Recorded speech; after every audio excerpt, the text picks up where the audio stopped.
Hello, everyone, and thank you so much for joining us for yet another edition of Mentoring Mental Health and Public Health with Tolu Omodara here on Amugi the Communications. It's been such a joy, a delight, a privilege, I must say, for us to be on this journey with you, this very critical and important journey. Well, as we begin today, we just want you to take note of certain dates. One, I think August 29th was said to be the World Grief Awareness Day, or the National Grief Awareness Day, at least in the United States of America. What does this mean, and exactly what importance has this got, or what import does this have on mental health? The truth of the matter is that a lot of importance. It has a lot of import on mental health. When people are going through a grief period, and if this is not understood and managed effectively, especially by those around them, those closest to them, it could significantly worsen the state of their mental health. The grief itself already introduces a certain challenge to their mental health, right? And then the very awareness of it, the very awareness that they are undergoing a grief, right? When I say the awareness, not just the knowledge, is one thing to know something, is another thing to be aware of it. So I'm not talking about the knowledge that they're going through a grief period, but the awareness of the impact of the grief, the implications of the grief, what it can do to them, can significantly help to improve the state of their mental health.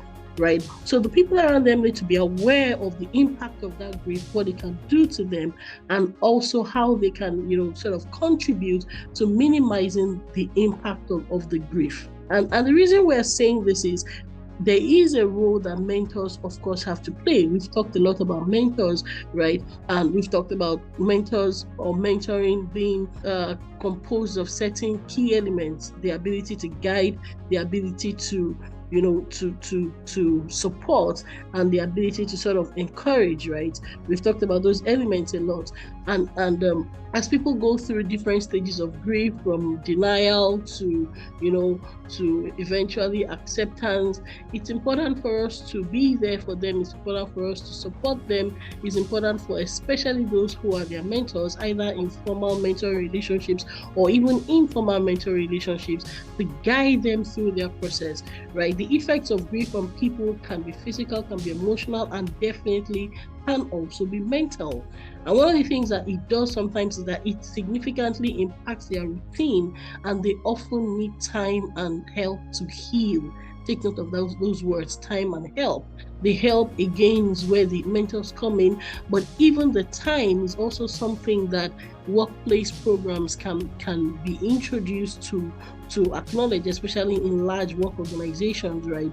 We can provide that support, or we can at least link them up with those that can provide the support, so that the impact on the grief does not, weigh on them excessively, unnecessarily excessively, right? It's important to bring attention to this because it was in this past week, right? And we don't have a whole edition devoted to grief, right? To the National Grief Awareness Day, right? But we feel the need to draw our attention to it, that there is something called the National Grief Awareness Day, and part of the reason is so that people can begin to, give it the attention it requires, so people can become aware of it. That awareness is very important, not just to know, but to become aware of what we can do to support those who are going through grief. It's actually observed on August 30th, not August 29th, beg your pardon, on August 30th, right?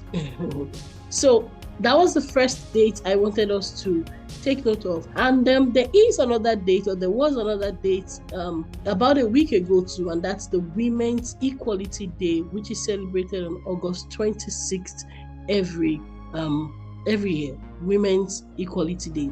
Now, I'm not going to go into the details of the Women's Equality Day, and I'm not going to talk a lot about what gender inequity does to the mental health of women. I often like to say I'm not a feminist. I'm female, but I'm not a feminist. Now, don't take that as bad. But let me just say that for those of us who are in a position to address gender inequities, right? I'll take that again. For those of us who are in a position to address gender inequities, we have the authority and the responsibility to address inequities. Let's know that this also has its demonstrated impact on the mental health of those who are being oppressed, quote unquote, right? So how we manage the gender inequities in our workplace has an impact, a proven, a demonstrated impact on the state of mental health of the more oppressed gender. So let's be mindful of it, let's be aware of it, let's accept responsibility for it.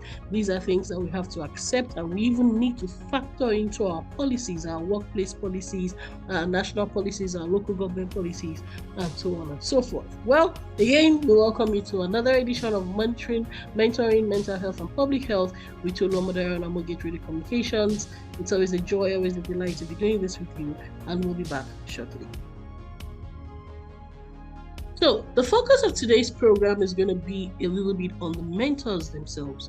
We've talked a lot about the impact of mentoring on the mental health of the proteges, right? And we've sort of alluded to the positive benefits of mentoring on the mentors themselves. And we've introduced concepts or elements like reverse mentoring, where even the mentor, him or herself, gets mentored by the protege in some way, right? You can look that up more, reverse mentoring. However, today we want to go deeper into the impact of mentoring on the mental health of the mentors. I'll say that again.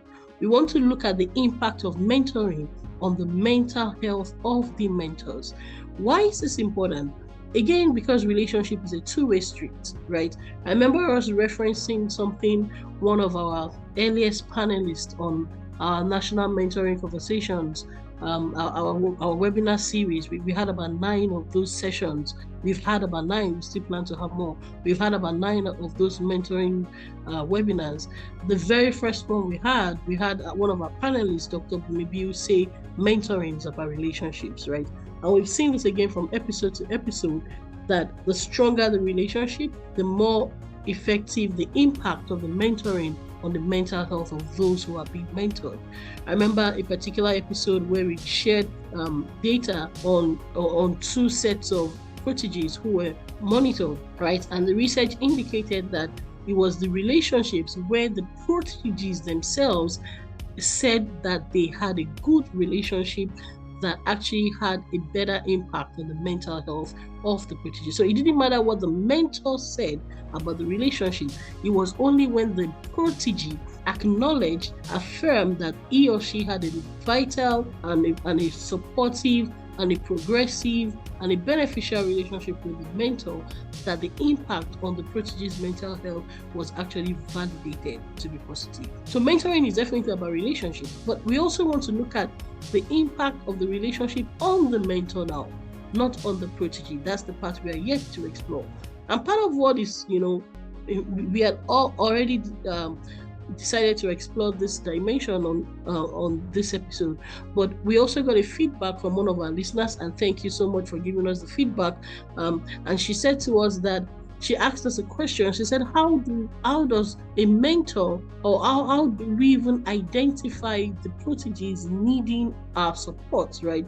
How do we know, like, when you design a mentoring framework, a mentoring and mental health framework, either at the organizational level or at the national level or at the local level or at the regional level, how do we, build in the requirements for identifying those who need the support and those who are likely to optimize the support? And that the second part is me introducing it now, because I said to her, I said, well, one of the things you need to know is that sometimes it's not just about those who need the support, but it's also about those who are likely to optimize the support. And that means that sometimes some people need the support, but they are not yet at the stage where they can work with you on that support.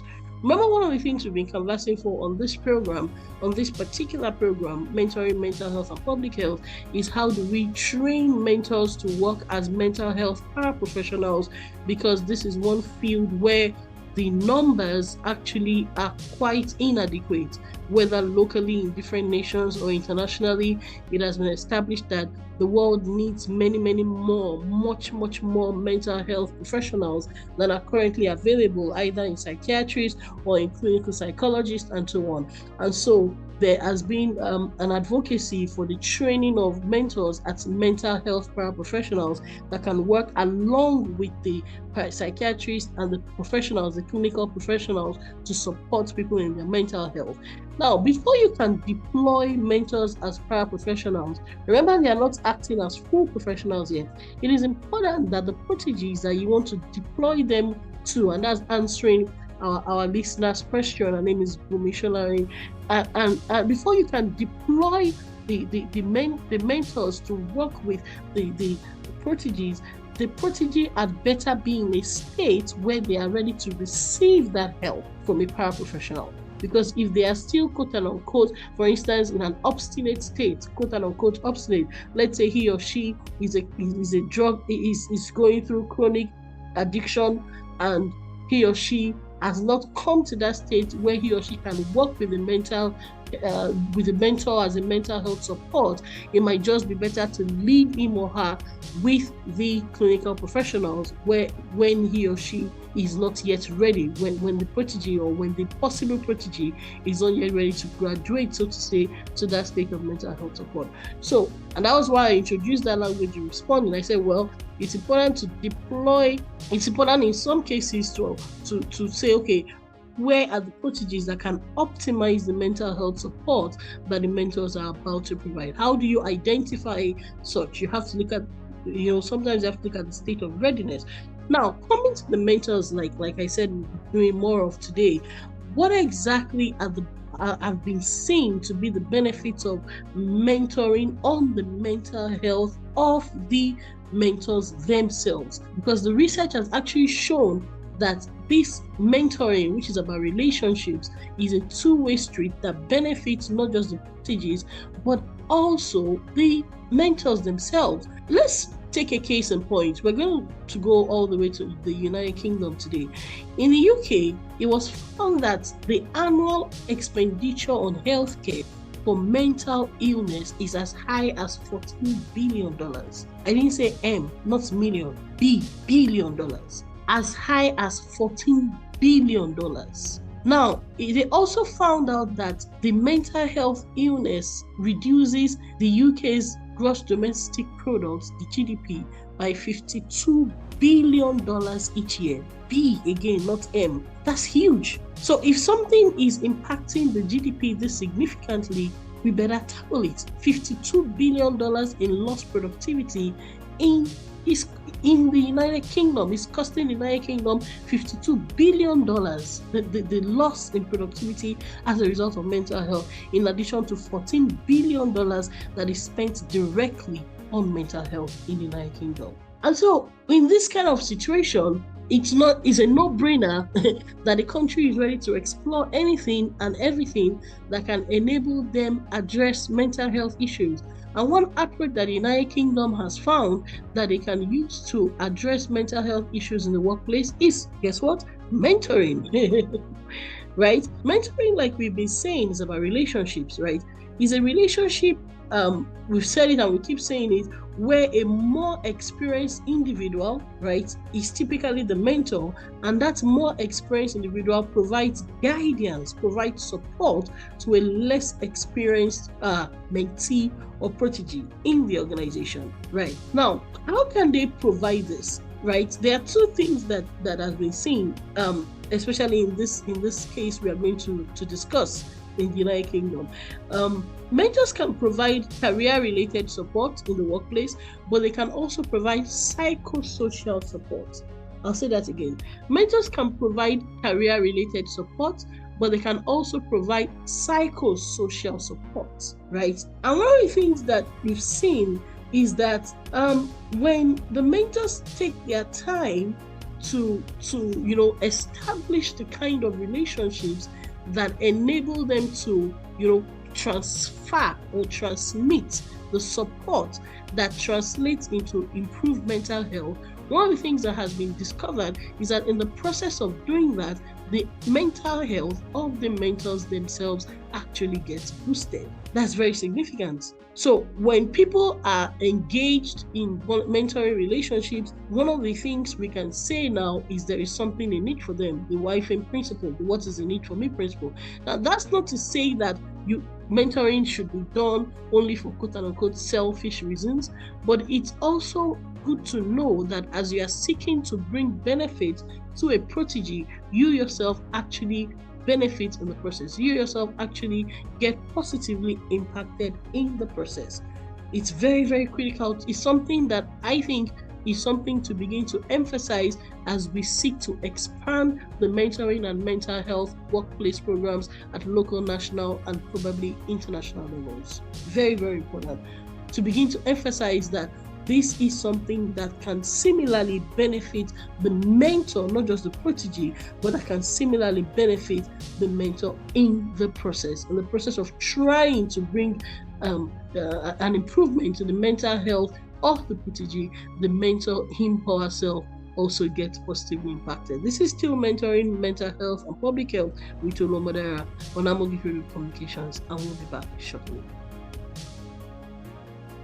Now, some of the specific ways in which mentoring has been seen to impact the mental health of mentors is that, one, mentors may experience marginally lower levels of anxiety when they themselves are in the mentor relationships. I repeat, mentors may experience marginally lower levels of anxiety when they themselves are in the mentor relationship. In other words, they are not the ones being mentored, they are not the ones being guided, they are not the ones being supported, but in the process of trying to provide support and guidance to the proteges, they themselves actually tend to experience marginally lower levels of anxiety, and anxiety is a mental health state, or this state, if I can put it that way, right? Anxiety is indicative of a mental health challenge. It's a form of mental health challenge, right? So when they themselves provide mental health mentoring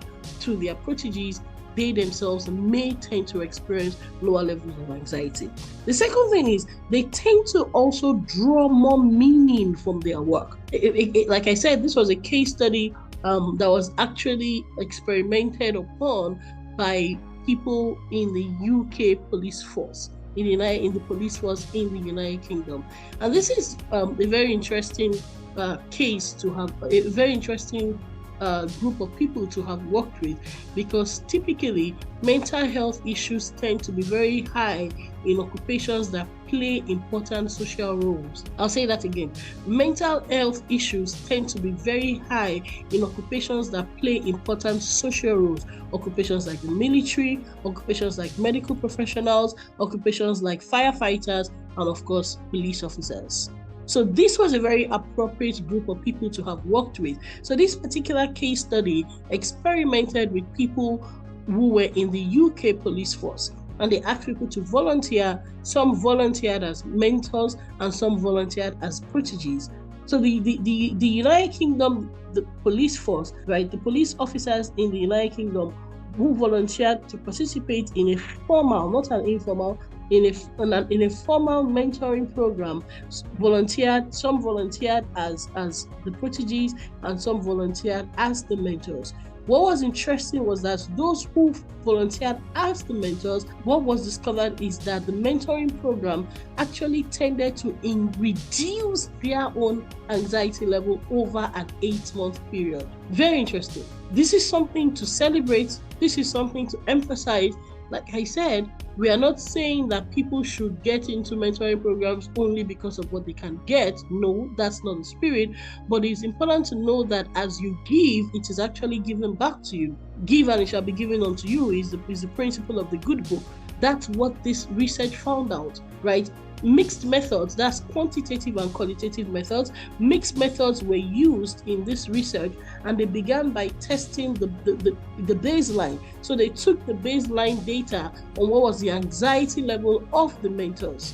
And over an 8-month period, as the mentors, the volunteer mentors in the UK police force, as they provided that mentoring support, what they discovered after the 8-month period was that the anxiety levels of the mentors actually reduced in the course of providing guidance, in the course of providing support. One of the significant discoveries over this 8-month period is that the anxiety levels of the UK police officers who volunteered to act as mentors in an 8-month period reduced. Marginally reduced, but it reduced. And there is, of course, the potential to carry this forward and to explore what worked, what didn't work, build on it, and so on and so forth. So that's the first thing that I think is very important to highlight, that mentors may experience marginally lower levels of anxiety, and they also tended to find more meaning in their work. That's another thing that I think is very important. They derived a stronger sense of meaning in their work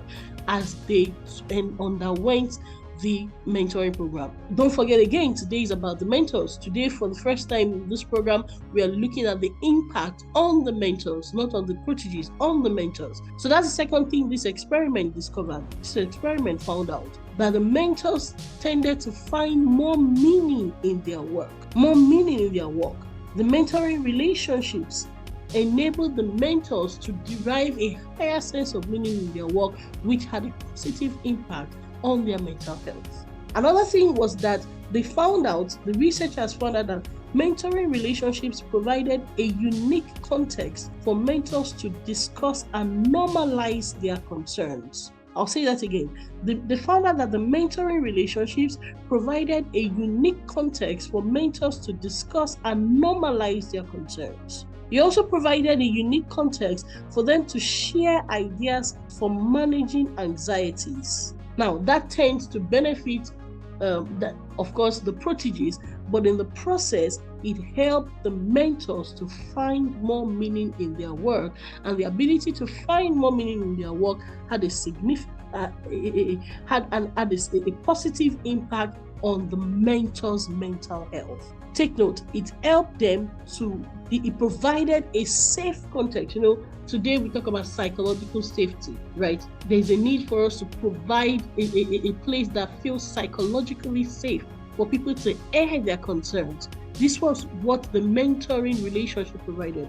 The mentoring relationship became a psychologically safe place for these police officers in the UK to discuss their concerns, and that way it enabled them to have an improved mental health state. Very, very important. Psychological safety is one thing that a lot of people have been talking about, a lot of people in this space have been talking about, right? But the question is, how do we provide it? Guess what? We can provide it through mentoring relationships. This research has proven that we can indeed provide psychologically safe places through mentoring relationships. It's one thing to know that we ought to do something, is another thing to know how to do it. Mentoring relationships is a how for this what. If we want to provide psychologically safe places for people to normalize their concerns, what may seem absurd, what may seem out of place, what may seem uncomfortable to discuss, and therefore people bottle it up until it leads to all kinds of implosions and explosions. When we give them mentoring relationships, we provide a psychologically safe place for people to air these concerns. This is still Mentoring Mental Health and Public Health with Tolu Omodairo and Ambogik Radio Communications. It's always a joy, always a pleasure doing this with us. Today we've been looking at the impact of mentoring and mental health, but this time on the health of the mentors themselves, right? Not just the proteges, as we've been doing all program long. This particular edition, this particular episode has been devoted to the impact of the mentors themselves, and we'll be back. Well, you're welcome back. As we begin to wrap up on today's edition of the program, we just want to highlight some things again, right? The first thing we want to highlight is something we've been saying all program long. Mentoring is that relationship, right, where a more experienced individual provides support, guidance to a less experienced individual. That's like the protege, right? The research has proven that this has significant impact on the mental health of the protege. This particular edition, we are now beginning to draw attention to the fact that there is also evidence that mentoring also has impact on the mental health of the mentors, and that is something to incorporate into mentoring programs. That's something to build into mentoring and mental health policies, because if we are talking about the impact on the public health, the fact that these also can impact the mental health of the mentors doubles or could potentially double the impact in terms of numbers, right? because it's not just a one-way impact now, it's a two-way benefit, right, on both the mentors and the mentees, on both the mentors and the proteges, right? And this has been demonstrated. The evidence has shown this already. In terms of workplace, remember again that this mentoring relationship can have impact on both the career and psychosocial support of the mentees and also the mentors. Take note, the mentees and also the mentors, especially as the mentor relationship grows and is effectively cultivated. Mentoring is about relationships, whether it's a formal relationship or an informal relationship. It's always about relationships. It's in the quality of the relationship that we can grow the mental health impact. So it's really important to make sure that we create a safe space for the relationships to grow and be cultivated. And there are certain things that we can do from a policy level, from a process level, at organizations, as local governments, as national governments. There are certain things we can do to provide the framework, right? The framework to ensure that these mentor relationships grow to a point where they can actually impact mental health, and mentors can begin to serve as mental health paraprofessionals in a mental health field where we honestly do not have sufficient numbers if we want to rely strictly or only on the clinical psychiatrists and psychologists. Well, as we wrap up today, we are so glad that we could do this again with you. We are glad that we could bring awareness to this. We are glad that we can continue to advocate for the need to improve mental health through public health, through mental health and mentoring. Very, very, very important. We are glad that we can also show that this is good not only for the proteges, but also for the mentors. We hope that you will do something with what we have heard today. We continue to say this is not something that is just a talk. No, it's not a talk shop. Many of us are in organizations. I spoke about gender equity at the beginning. I talked about the the National Grief Awareness Day in America being on August 30, not 29th. August, like I said initially, but August 30th actually being the National Grief Awareness Day. Many of us can go and provide support, or at the very minimum, mention it at a meeting, mention it at a management meeting, see what kind of support can be provided either in-house or what kind of support that people can be connected to, especially for those of us that serve in large organizations. There is a lot that should be done and can be done, right? Now, for those of us that have the opportunity to advocate for full mentoring programs, formalized mentoring programs in our organizations, in our counties, in our local governments, not to talk about national governments, please let us introduce Mentoring and Mental Health Act. I've heard of Mental Health Act a lot in many countries, but few countries are talking about Mentoring and Mental Health Act. I think there is one in the United States, but there is room for more. We really need to introduce Mentoring and Mental Health Act. It's a way to address the shortage of professionals in the mental health space. It's a way to bring benefits to the proteges, but as we saw in today's edition of the program, is also a channel of bringing benefits to the mentors themselves, thereby potentially doubling the impact on public health. It's on this note that we draw the curtain on today's edition of the program. Please take note. It's important to continue to bear these things in mind, to advocate for them, do everything that you can. Mentoring programs helps to address a lot of mental health issues, even in the workplace, and there are several benefits that can be derived from mentoring programs, especially when it comes to reducing the anxiety levels of even the mentors themselves, right? So this is not just about the impact on the proteges, but also the impact on the mentors, as today's edition has been devoted to. Thank you so much for doing this with us. My name remains Tolu Omadara. It's always a joy, always a delight for us to share this with you, and we'll be even more glad when we hear back from you on how you are, acting on these things that we've talked about. We'll continue to encourage you to take action, not just to listen, but also to act upon it. Thank you so much. We'll be back same time, same station next week. Until then, continue to do everything that you can to advocate for mental health through mentoring and any other channel that you know of. For now, our focus remains